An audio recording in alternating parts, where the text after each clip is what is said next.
Alright gamers, today we're going to play Batman, Gotham City Mystery. Let's check it out.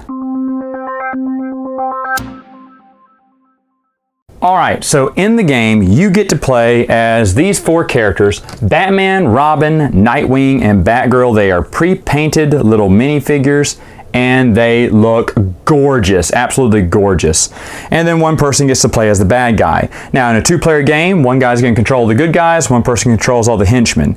And a three-player game, you'll just split them 2 and 2. In a four-player game, of course, they each play 4. Three-player game, you just decide, but you're going to play all of these pawns against one person playing the villain. And they all start off on these little corners here with the little bat symbol. Villains look all the same, but they do have different numbers on them from 1 to 5. That's very important in the game. I'll get to why. They'll start on these little sewer token ones here. They can also move from one sewer token to the next color if they need to, if they're getting away from people. Usually what you're going to do though is you're going to roll one of these dice.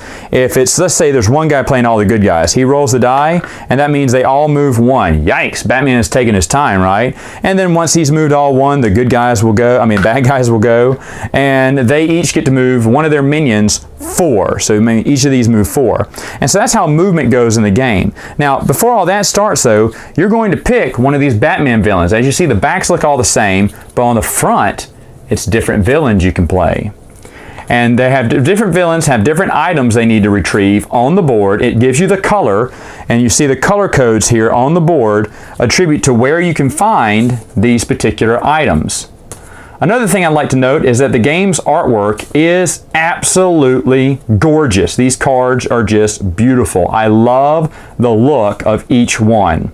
So you can be, there's several villains here to be, even Harley Quinn there. So let's say I pick my favorite Batman villain, which is the Riddler, and I've got to collect these items. I've got to go to those locations and collect them. And I have my henchmen out there. Now, I take this one out of the deck, I leave the rest of them face down. Of course, no one knows who I am except for me, and that's their goal. Their goal is to figure out who is behind this. So it's kind of like a detective game. And what they're going to use is the Bat computer, which is the finest piece to this whole game. This is what makes the game so incredibly awesome here. I guess one of the things, the artwork, everything. I'll get that to in the review. But this is not electronic. It is just easy. It snaps together. The bottom piece snaps to this piece, and that's all it is. This is a brilliant mechanism, and I'll show you why in a minute. So anyway, as I am collecting items, I am going to these places. I have to land on it by exact count. And when I get there, let's get a few of these items. Now, these are the stacks of items that you will get. You'll put them on the board. I didn't because they can get a little fiddly here. But let's say I'm going to get some of my items. You see empty boxes? I'll get to that in a minute. Let me see. I definitely needed that plant. I remember that. What's another item? Oh, I needed that robot. I remember seeing that icon. And if you need to check your icon mat again, you can. Let me see, anything else here? Maybe one more. Oh, I need a little spacesuit man, whatever that is. Okay, so let's say that I had one of my villains using those. Now, whatever villain, and this is where the number comes in, whatever villain is carrying that item, you're going to put it in the box. You're using the actual box the board came in. And here are their little backpacks. You can't see it in there, but they are numbered 1 through 5. And so let's say number 1 has these 2. And number 4 is carrying this. So it reminds me who's carrying what. Now, if I can get these villains off the board before anyone captures them to any of the exits here, then I get to pull these out and keep them for my own. However, let's say that Batman or Robin or Nightwing caught one of my guys. Well, I would have to give them everything that's in that person's backpack because they didn't get out. What they're going to do is they're going to slide these bad boys into the Bat computer. And as you see, there's some yellow and red here. So to slide it down, it tells them, hey, here are the 4 suspects who need this item. And they are Joker, Harley Quinn, who's this? Ra's al Ghul, and the Riddler. Uh-oh, they are already on to me. So then they do it again. Here's the next thing. Same 4 this time. Now, usually it's not always the same. Let's see if this one's a little bit different. Okay, that one. Okay, look at this one. It's a little bit different. See how now Ra's al Ghul has a blank? That means it's not Ra's. it can't be this person because they needed all yellows to do it. So now they're down to 3. They know I'm either Joker, Harley Quinn, or the Riddler at this point. So the more they get, the easier it's going to be to determine who I am. So the only way for the supervillain to win is to collect all the items and end the game. Now, once they've collected all the items, Batman and his team, if they haven't guessed already, they got one more guess to take. And at this point, they have three-way guess here. And they say, Joker. They're wrong. Now, what if they did this earlier in the game? They said, you know what? It could be the Joker or the Riddler. We think Matt would be the Joker. I'm going to say Joker. And they're absolutely wrong. Well, then automatically, even though the villain hasn't collected all the items they need, they still win the game if Batman and friends guess it wrong. However, if they get it right before I collect all of my items, then they win the game. There are other items that can help you, the good guys, and you, the villains, during this internal struggle between good and evil. First off, look at Batman's stuff. He has a Batwing. This can take him to any point on the board, wherever he wants, any place. So if there's a burglar here and he wants to capture him, he can take, well, Batgirl or Batman and just play this card out of their hand and go directly to that space. Now, in these cards, you split them out evenly among the good guy players. If it's all one player playing all the good guys, then they'll get all the cards. Another one is GCPD badge. You can arrest a villain. He cannot be carrying anything, and you put him over into the jailhouse. Now, why would you want to do that? Well, to break him out, I would have to land by exact count on that square there and break him out. If I don't, then I only have 4 minions to do my dirty work. Man, a 5th one would really be good, and I would have to break him out to do so. If you see the Batman symbol, that means he goes double the amount of the die.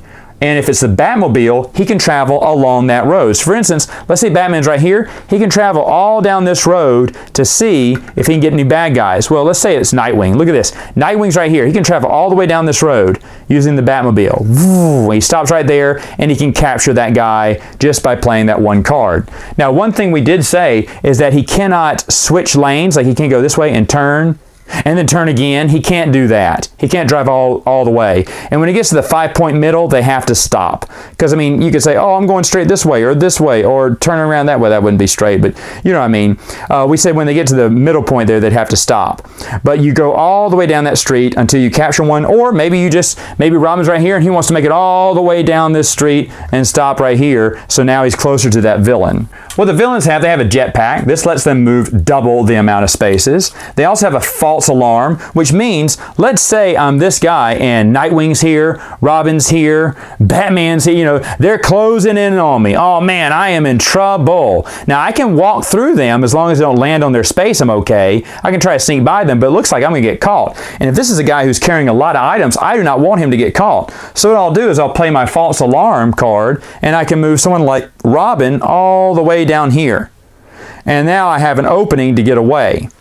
Another one you can play is take someone for hostage, not just Robin, just any character. And what you'll do is you'll take that character and put him over here in the back alley here, and crime alley, and Batman, Robin, someone have to land on that. Just like they would have to land to break this guy out, the good guys have to land on that item to save whoever it is who I took hostage. There's also this card for the villains. This lets them re-roll the die. So if they get just a really bad roll, they can play this card and re-roll it. And again, once they play these cards, they are out of the game. And then the last one, the hardest one, ooh, that's a nasty one, the gas pellet. If they captured someone who has maybe just like a ton of clues, and if they were to put those in the back computer, you would be screwed. You may want to save on and play this card, because that one makes them disappear. They escape Batman and friends, and all of those items in the backpack come directly to you. They're no longer on that henchman. Now again, once you play any of these good or bad cards, you cannot play them again. They are out of the game. So be careful during the game when and where you want to play them. Now, of course, like I said, if Batman can guess who the criminal is at the end before I get all of these, then they win. But if I get all these and they don't guess who the criminal is, then the bad guy wins. That is Batman Gotham City Mystery. All right, so what do I think about Batman? Well, let me get to the cons, since there aren't that many. First off, the only con is it is hard to tell the numbers on those henchmen. Every time they capture one, I'm like, who is it? 1 or 5? And you get them all mixed up because they all look the same. Maybe I need to paint their bases, something like that. Maybe that would be an easy fix. But then we have to look at it in the light and see, I think it's a 4. Yeah, it's a 4. It's number 4. Or whoever's playing the superheroes get it mixed up. They think they're going after 1 and it turned out to be 2. So that can be kind of tricky, but that's the only negative thing I can say about this. Well, yeah, that's about it, I think. Nothing else. The figurines look beautiful. In fact, that's what brought me to the game. I mean, the game's super cheap online, and I wanted a Batman game, and there were just no good Batman games. Even the more advanced games just look like garbage to me. And so I was like, well, this is one that has some nice figures. You can play as Batman, Robin, Nightwing, Batgirl. I like it. The artwork looks amazing in this. And the game is actually fun. Not only have I played this with my little nephew several times, this game has come up in board game nights more than once. In fact, it even got requested as well. So, I mean, people love the Batman board game. And it's also super cheap to get. I love it because you can be several different villains and they'll never expect you. One time I was the Penguin because I thought my nephews would never expect me to get the Penguin, and they didn't. It came down to the Penguin and Two-Face or something. They said, well, he wouldn't be the Penguin. He's got to be Two-Face. Nope, I was the Penguin. So even the lesser known ones, or the less popular ones, I should say, you pick them only because you say, well, they'll never guess it's me. Or you can do the whole double fake where I was actually the Joker one time and they actually guessed it. Came down to him and Ra's al Ghul. I usually play as the villains. I think that's super fun. Playing as the superheroes is good too.